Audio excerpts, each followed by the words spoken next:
আৰু এটি বসন্ত। কবি হীৰেণ ভট্টাচাৰ্য।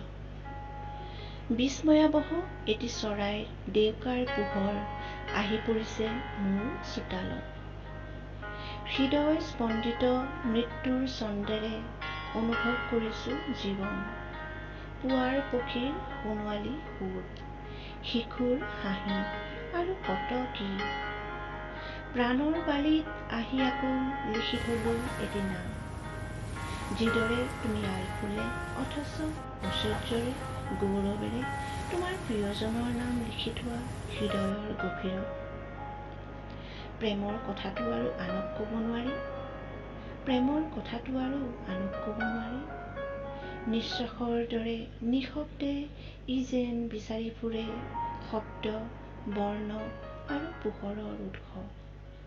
আৰু এটি বসন্তৰ এই এক আশ্চৰ্য মুহূৰ্তত মোৰ নিশ্বাস ক্ৰমে দ্ৰুত আৰু দ্ৰুততৰ হৈছে। স্নায়ুৰ মাজেৰে চলিছে শানিত এক অস্ত্ৰ।